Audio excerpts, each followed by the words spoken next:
के तौर से हमें पूरा विश्वास है कि एक मजबूत सरकार, एक पूर्ण बहुमत की सरकार 8 दिसंबर को कांग्रेस पार्टी की हिमाचल प्रदेश के अंदर बनने जा रही है। इसमें कोई दो राय नहीं है, क्योंकि प्रदेश का हर वर्ग, मैंने खुद व्यक्तिगत रूप में मैं धन्यवाद करना चाहता हूँ AICC का, जिन्होंने मुझे स्टार प्रचारक की भूमिका में भी एक नया जिम्मेवारी दी और अपने निर्वाचन क्षेत्र के साथ साथ मुझे कई और करीबन 12 से 13 विधानसभा हलकों में मुझे जाने का अवसर प्राप्त हुआ, अलग अलग डिस्ट्रिक्ट्स में, अलग अलग ज़िलों में। और वहाँ की जो वास्तविक परिस्थितियाँ हैं, भौगोलिक परिस्थितियाँ हैं, और जो एक माहौल, एक अंडरकरंट सरकार के ख़िलाफ़ हर जगह पे बना हुआ था, चाहे वो रिमोट एरिया चंबा का था, चाहे कांगड़ा का इलाका था, चाहे ऊना ज़िला का क्षेत्र था, चाहे शिमला ज़िला के अलग अलग क्षेत्र थे। इससे ये बात साफ़ है कि एक अंडरकरंट जो है वो सरकार के ख़िलाफ़ निश्चित तौर से है, जिसमें हमारे बागवान, किसान, कर्मचारी और प्रदेश का हर वर्ग, क्योंकि ये सरकार ज़मीन पर कोई भी बातें पूरी नहीं कर पाई, ये आपको दिखता हुआ भी है। और अब मुझे उस पर ज़्यादा विश्लेषण करने की आवश्यकता नहीं है, क्योंकि जो परिणाम आएंगे वो खुद ब खुद उस चीज़ को जो है वो दर्शाएंगे। मगर आज अभी क्योंकि थोड़ा सा प्रीमेच्योर भी है, क्योंकि असली वैसे जो वार्तालाप होता है वो प्रेस इलेक्शन के रिज़ल्ट्स के बाद ही होना चाहिए, मगर क्योंकि मैं चाह रहा था कि एक अच्छी इंटरेक्शन जो है आप चैनल के माध्यम से प्रदेश के लोगों के साथ हो। जिन जिन वर्गों को हमने अपनी गारंटीज़ के बारे में बात करी है, 10 गारंटियाँ जो कांग्रेस पार्टी की प्रथम मुद्दे थे हमारे, जिसमें नंबर 1 जो है वो ओल्ड पेंशन स्कीम की बात हमने रखी है प्रदेश में उसको लागू करने की। महिलाओं के लिए 1500 रुपये पेंशन देने की बात है, और युवाओं के लिए 680 करोड़ रुपए का पैकेज देने की बात है।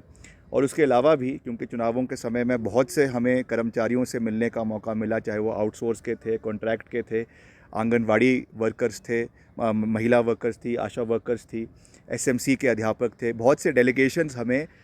चुनावों के अंतरकाल अलग अलग जगहों पे उनके डेपुटेशंस मिले, और उन्हें कांग्रेस पार्टी से बहुत उम्मीदें हैं। तो मैं आपके माध्यम से ये बात बिल्कुल साफ़ कर देना चाहता हूँ कि जो भी चीज़ें सरकार बनने के बाद हमारे जहन में, कांग्रेस पार्टी के जहन में लाई जाएगी, सरकार के जहन में लाई जाएगी, उनको हम सकारात्मकता से हर चीज़ को विधिवत तरीके से और एक जो है सेट प्रोटोकॉल के तहत उसे समय रहते हुए पूरा करने का पूरा प्रयास करेंगे। जहाँ तक OPS की बात है, ये हमारा चुनावी इलेक्शन का नंबर 1 गारंटी है, जिसको हम डे 1 के ऊपर इम्प्लीमेंट करेंगे। और इस पे अभी भी भारतीय जनता पार्टी द्वारा चुनावों के बाद भी इस तरीके की भ्रांतियां फैलाई जा रही है प्रदेश के अंदर कि ये इम्प्लीमेंट नहीं हो सकता है या इसमें केंद्र सरकार का सहयोग चाहिए। तो निश्चित तौर से मैं उस बात को मानता हूं कि केंद्र सरकार का सहयोग चाहिए, वो उसमें कोई दो राय नहीं है। मगर मुझे विश्वास है, अगर यहाँ पे विपक्ष की सरकार भी बनती है तो यहाँ पे भाजपा एक और प्रधानमंत्री जी कॉन्स्टिट्यूशनल फेडरलिज्म की बात करते हैं, उनको मजबूती देनी चाहिए। भाजपा का ये तर्क देना कि यहाँ पे भाजपा की सरकार नहीं होगी तो केंद्र से कोई मदद हिमाचल को नहीं मिलेगी, मैं समझता हूँ ये उनकी नकारात्मक सोच का एक बहुत बड़ा उन्होंने परिचय चुनावों में दिया है, जिसको लोगों ने बिल्कुल भी पसंद नहीं किया है। ये कहना कि केंद्र सरकार का कोई भी मदद कांग्रेस शासित राज्य को भविष्य में नहीं मिलेगा, मैं समझता हूँ कि ये हमारी जो फेडरल स्ट्रक्चर है देश का, उसके बिल्कुल विपरीत ये बातें उन्होंने करी है। और ये उनकी बौखलाहट को, उनकी जो है ज़मीन, राजनीतिक ज़मीन जो खिसक रही है, उसको दर्शाते हुए मुख्यमंत्री तक ये बयान देना, मैं समझता हूँ ये बहुत दुर्भाग्यपूर्ण है। जिस तरीके से कुछ आशंकाएं, एक तो EVM के छेड़छाड़ी के ऊपर पिछले कल 2-3 इंस्टेंसेस आपको देखने को मिले। पहले रामपुर में जिस दिन पोलिंग हुई, उसी दिन जो है वो एक प्राइवेट गाड़ी में EVM की ट्रांसपोर्ट करवाया जा रहा था, whereas there were clear instructions कि कोई भी EVM, चाहे वो 100 मीटर है, चाहे वो 1 किलोमीटर है, चाहे वो 20 किलोमीटर है, पोलिंग बूथ से स्ट्रॉन्ग रूम तक they can not be taken in private vehicles. उसके बाद उसकी अवहेलना करना, और उसके ऊपर हालांकि उन्होंने कार्रवाई करी है, उसका हम स्वागत करते हैं, मगर इतना लापरवाही परिस्थिति सरकार के और इलेक्शन कमीशन के उसमें होना, मैं समझता हूँ बहुत दुर्भाग्यपूर्ण है। और हर जगह पे स्ट्रॉन्ग रूम्स, जहाँ पर जिन जिन डिस्ट्रिक्ट्स में हैं, वहाँ पे हालांकि 3 टायर सिक्योरिटी लगाई हुई है हमने, उसके ऊपर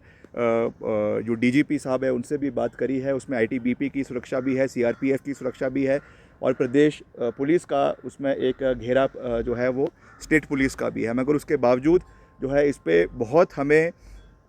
अगले जब तक इसके परिणाम नहीं आते हैं 8 दिसंबर तक बहुत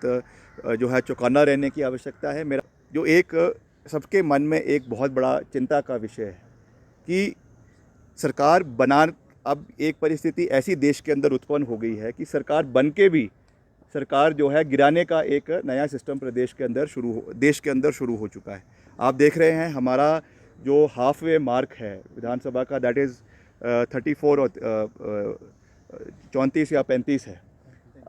35 है। अब अगर 35 पे बहुमत आ भी जाए, कोई गारंटी नहीं है कि कल को इनकम टैक्स, ईडी, सीबीआई इनके जो है वो छापे या इनका दबाव जो है वो विधायकों के ऊपर बनना शुरू ना हो जाए। इसलिए हमारा पूरा प्रयास है कि हम जो है वो पूर्ण बहुमत के साथ मिनिमम 40 to 45 सीट्स के साथ कांग्रेस पार्टी आएगी। मगर अगर कुछ परिस्थितियां ऐसी बनती है कि थोड़े से जो है कुछ कम विधायक हो, तो निश्चित तौर से हम इसके ऊपर जो है वो अपने हाईकमांड से निवेदन करेंगे कि इसमें ऑब्जर्वर्स जो है वो जल्द से जल्द यहाँ पे भिजवाए जाए, ताकि इस तरीके की कोई भी अगर चाहे वो इंडिपेंडेंस है, चाहे वो और कोई है, अगर कोई हॉर्स ट्रेडिंग या किस तरीके का कोई दबाव सरकार द्वारा या सेंट्रल एजेंसीज द्वारा बनाने का प्रयास किया जाता है, जिसको हम बिल्कुल भी रूल आउट नहीं कर सकते हैं। क्योंकि टेकिंग एग्जांपल्स फ्रॉम मणिपुर में ये हुआ, जिस तरीके से गोवा में ये हुआ, हालांकि हिमाचल देवभूमि है, हिमाचल में आज तक इस तरीके का हमने कोई अभी तक इस तरीके का कोई सिस्टम नहीं देखा है, इस तरीके का कोई चीज़ ना हो वो नहीं है, नहीं देखा है। और ये हम ईश्वर से कामना भी करते हैं कि इस तरीके की परिस्थिति प्रदेश के अंदर ना बने। भगवान, यहाँ के लोग बहुत